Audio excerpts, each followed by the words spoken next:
is, and I wanted to create a video that talks about my channel in general. So if anyone has been wondering why I call it Tarot for the Heathens, I wanted to make a video addressing that.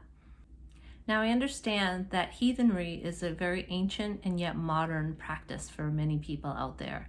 So for me, I'm not going to speak to the history of heathenry because that's not where I'm going with my channel.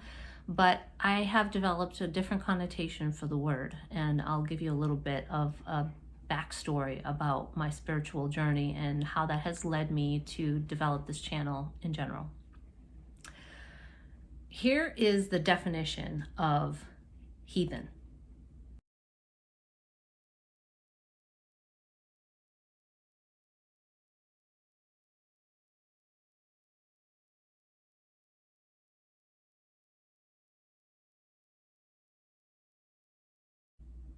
So I'm going to kind of break down each definition and talk a little bit about that. And I have a little printout in front of me, so if I look down, that's why. So heathen could be considered a person who does not belong to a widely held religion, especially one who is not a Christian, Jew, or Muslim, as regarded by those who do. So a little bit of a history about me. I grew up Catholic. I was baptized, got my confirmation, was confirmed. I was married in the church, and that's about as far as it went for me. I started to feel like that wasn't the right path for me, and then I had my children. So I realized that I needed a way to bring some sort of spirituality to their lives. So when my children were still very, very young, I went to a Christian church, and it was this big Christian church with this big, jumbo screen, and it had like live music, it had a cafe and all the works there, right? So you had people to greet you at the door. So the fellowship was really, really strong. And I guess I didn't like how the beginning of it was always about original sin, and it was always about and not that this is a bad way to be humbled, but I felt like there was always this emphasis on guilt, on this inherent guilt for original sin and how imperfect we all are. And yes, we are, but I felt constricted by that. So I had about a 2-hour long discussion with the pastor, and he tried to answer all of my questions to the best of his ability, to what he could answer, but it wasn't enough for me. And I guess ever since I was little, I always had this innate feeling that God wasn't like a man with a white beard somewhere in the sky who picks and chooses who he blesses. And, I guess the biggest thing for me was the idea that you go to hell if you don't accept Jesus as your Savior. And I felt, and it depends on how you interpret hell. Could hell is, fire and brimstone, or is hell just the lack of connection with God? So it depends on how you look at it. But when I look at the history of Catholicism and Christianity being like a breaking off element of Catholicism, so much of it had man's hands involved. And again, let me just specify that these are my opinions. So, and my discussion of my spiritual journey is not meant to offend anyone who has a particular belief system. So I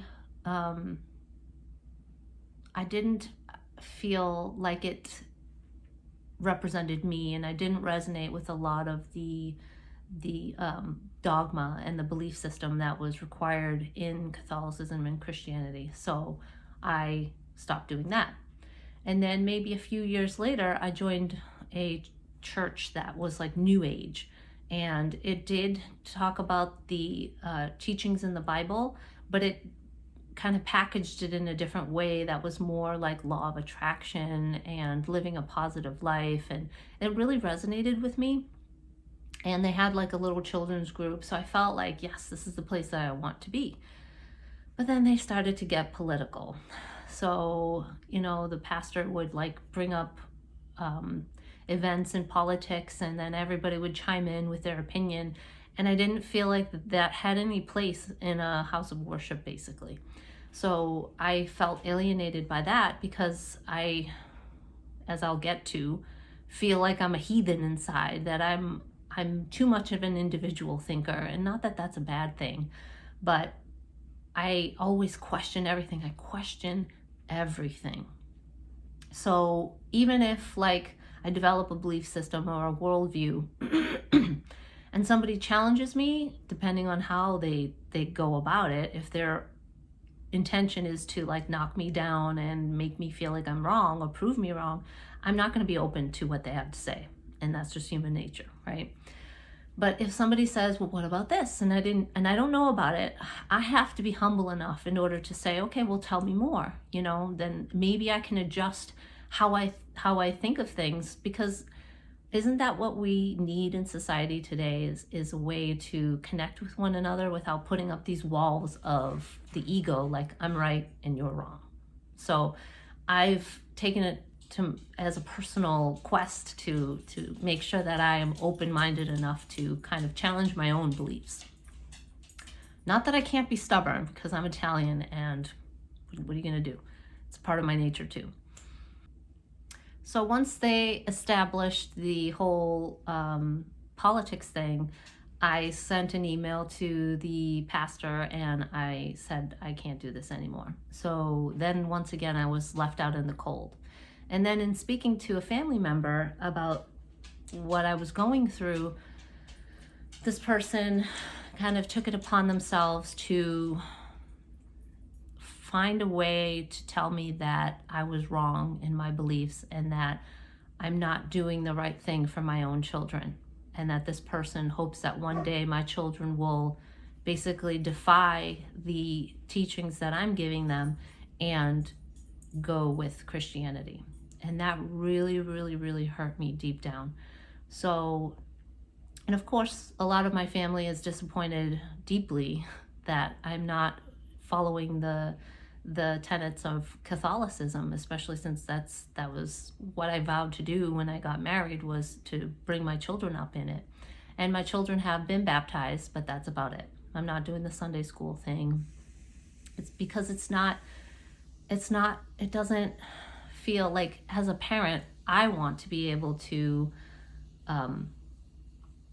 have the right and the privilege to pass down my feelings, and that's pretty much what we do as parents. We transfer what we believe the world to be all about to our children, and hopefully you're open-minded enough that you allow your children to develop their own ways of thinking, because everyone has their own experiences, and that's what shapes our worldview.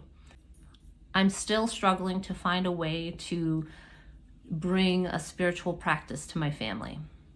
And that's kind of where I came up with the word heathen, is I felt like that's who I was. I was being labeled a heathen by some family members.